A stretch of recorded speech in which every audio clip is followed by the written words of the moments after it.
Hello, everyone. Um, this is a spontaneous and impromptu live stream. So let me know if you're finding this, if you're seeing this. I'm streaming in a few places, and I just want to watch and make sure that it's populating correctly. I'm going to just make sure that I'm in my Facebook group live here. Sacred Soul Alignment with Alicia Hartzell. And I am. Let me know if you're here. So I'm streaming into my group, and there are a few hundred new people inside my private Facebook group.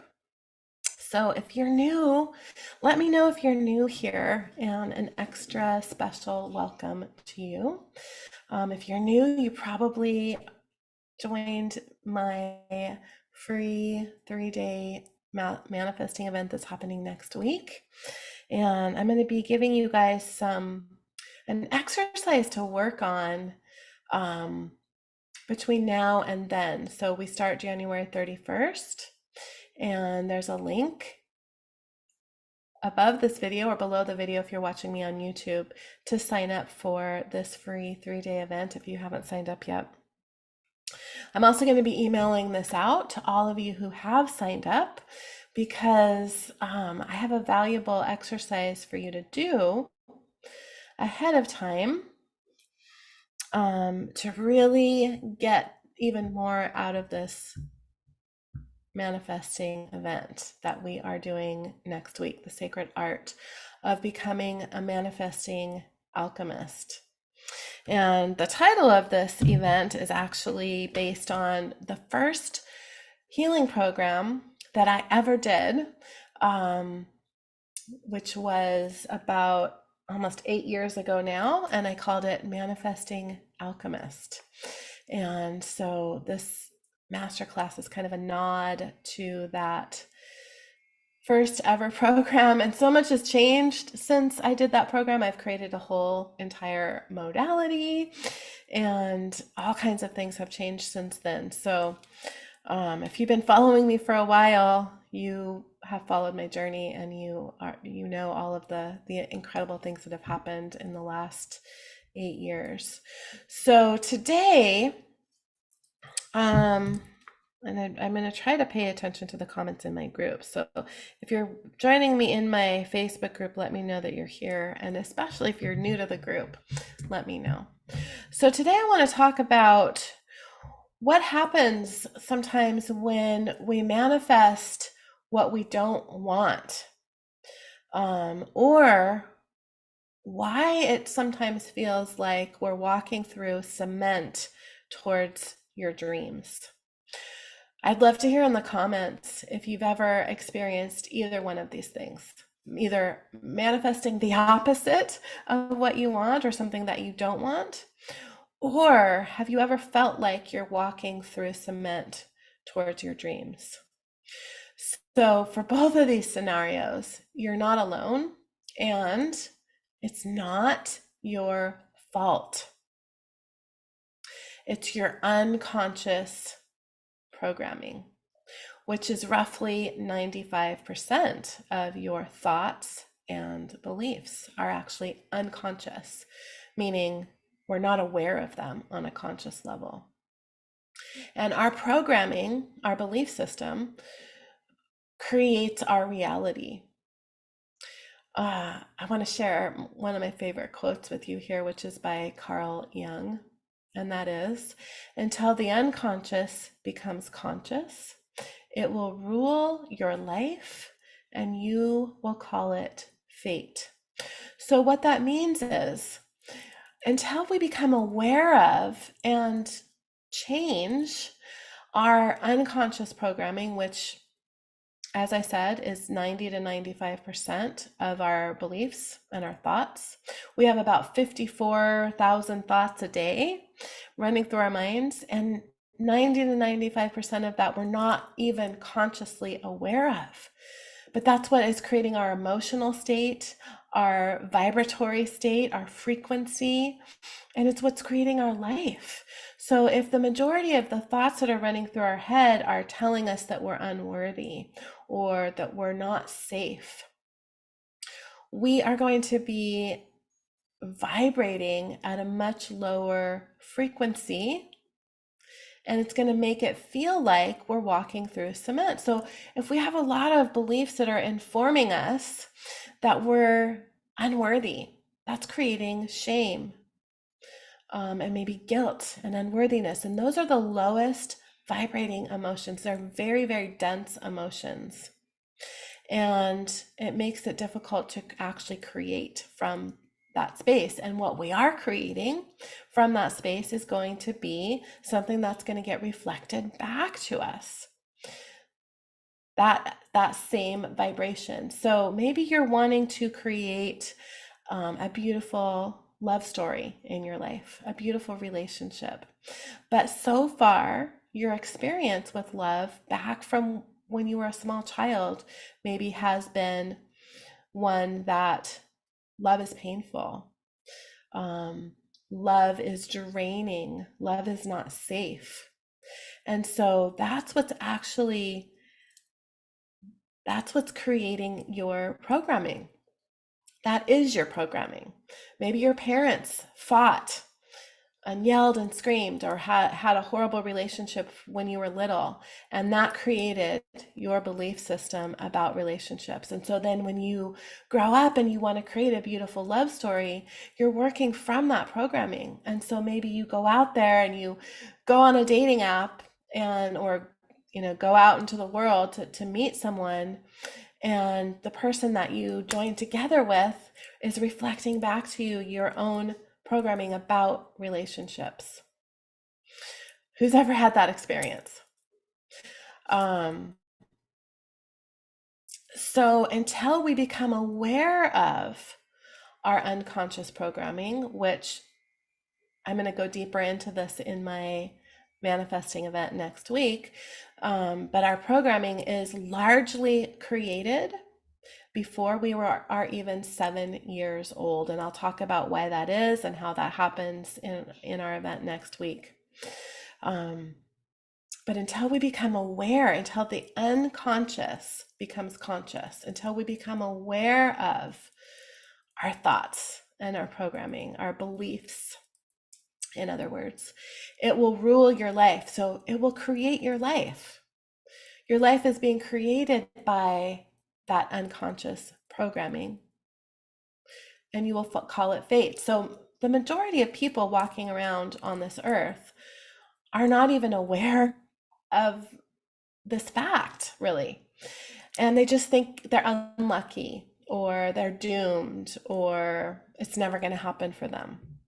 But the fact is, it's because of their unconscious programming that's creating their life. So I have an exercise for you, and I would love for you to join me for my free event next week. The link is here to sign up, and I'm sending this out to those of you who have signed up. So if you're getting this in your email, you may have already signed up. But I have an exercise for you to prepare to begin uncovering this unconscious programming, to begin making the unconscious conscious. So I invite you to do this, and I invite you also to share what you uncover in my Facebook group, which is Sacred Soul Alignment with Alicia Hartzell. You may be watching me from that group, or you may be watching me somewhere else. So if you're on Facebook, come on over and join us, and please share. So the exercise is a journaling exercise, and I know a lot of us have resistance around journaling.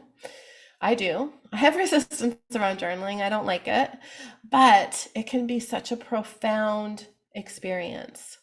So don't make a big deal out of it. Set the timer for 5 or 10 minutes, and then journal right at the top of your page.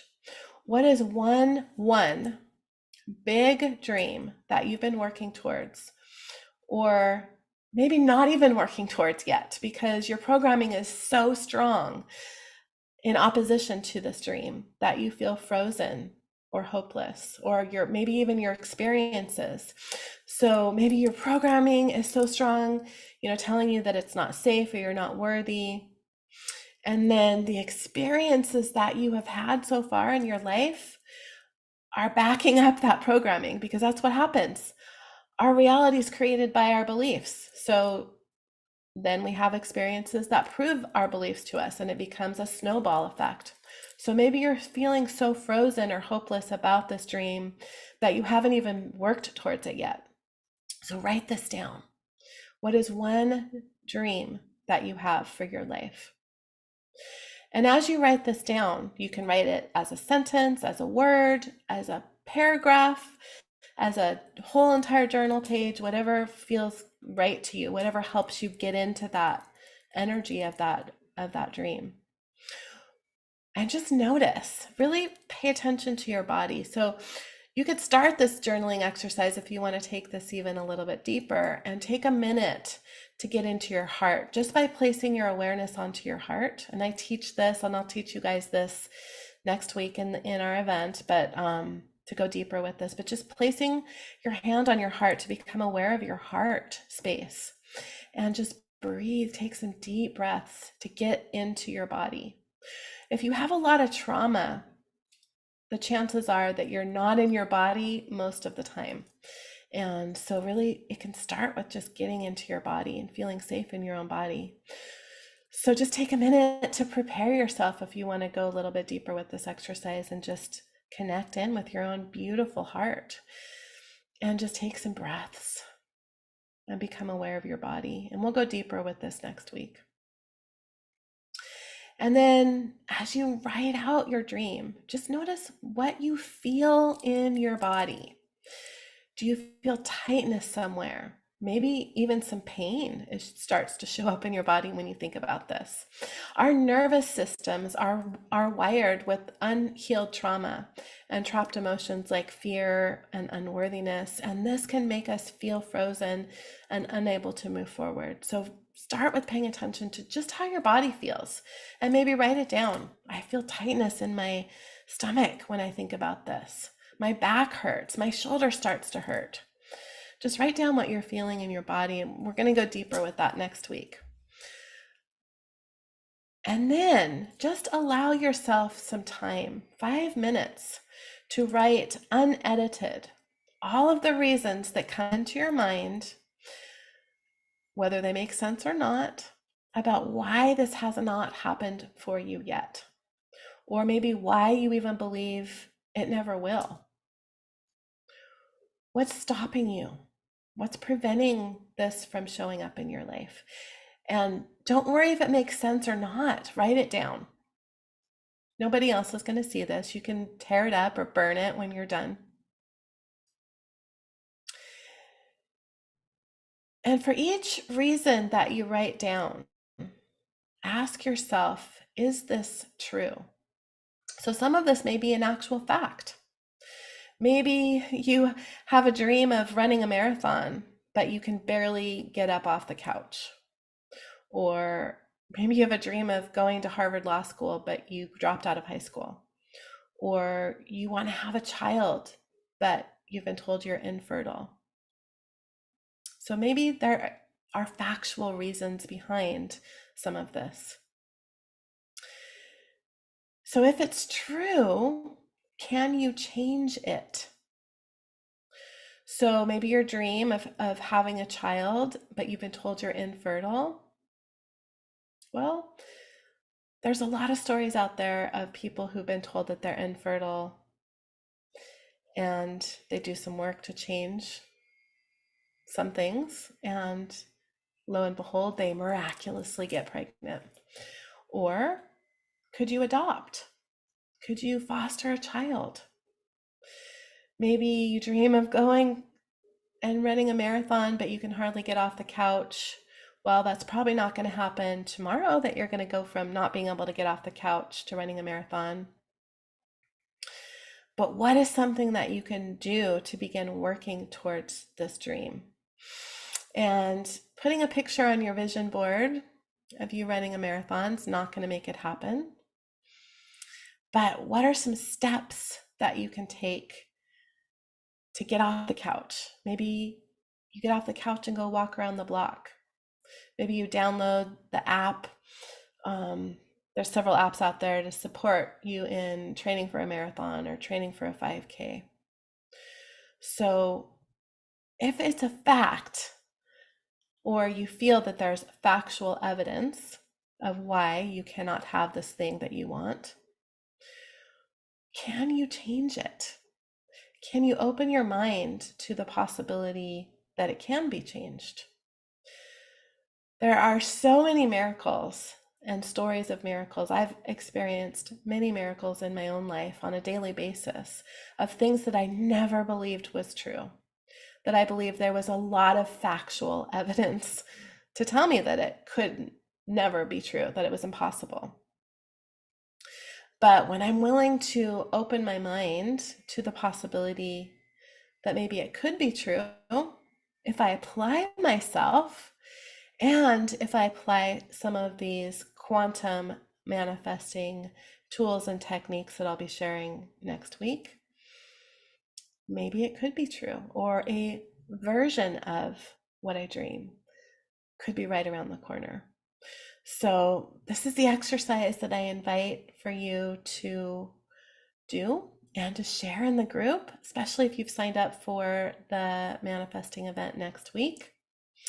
And if you have signed up for the manifesting event next week, in your welcome email is an activated healing meditation to begin unwinding some of the false programming that is telling you that you can't have or do or be these things that you desire. So after you do this exercise, I invite you to go and listen to that healing, even if you've already listened to it, because once you begin to bring these things up into your conscious mind, you can detach from them so much easier. So I invite you to join me next week by signing up with the link that's above this video or below the video on YouTube. Do this exercise, share with us in the group if you're on Facebook, and listen to the healing recording. I look forward to seeing you guys next week. This is going to be an amazing event. I have all kinds of brand new processes and things that I'm going to be doing. I have a contest that I'm going to be doing. Somebody is going to be winning the tuition to Sacred Soul Alignment Level 1. So I'm going to be sharing all about that on our first day. I've never done that before. That's a brand new thing that I'm doing next week. And right now, I think we've got about definitely over 2,000, maybe approaching 3,000 people that are already signed up for this masterclass. So the more of us that join together, the more energy we're going to be able to create towards all of our dreams. So share this with your friends. If you have people that you think might be interested in this masterclass, you can share, you can forward I'm going to be sending out the YouTube link, so you can forward that to your friends or forward the email or share the post. The post inside my Facebook group is not shareable, but I'm streaming right now on my personal profile and my business profile. So those are both shareable. So thanks for hopping on with me. I'm going to go and take a look at the comments, and I look forward to hearing from you guys what is your dream and what do you think is stopping you? Because we're going to be addressing all of this programming and actually clearing it next week. So thanks for joining me, you guys. I'm so looking forward to next week, and have a great rest of your, what is today? Wednesday. Tomorrow's my birthday. So have a great rest of your Wednesday, everybody, or whenever it is that you're watching this. And I look forward to seeing you next week, starting on January 31st for the sacred art of becoming a manifesting alchemist.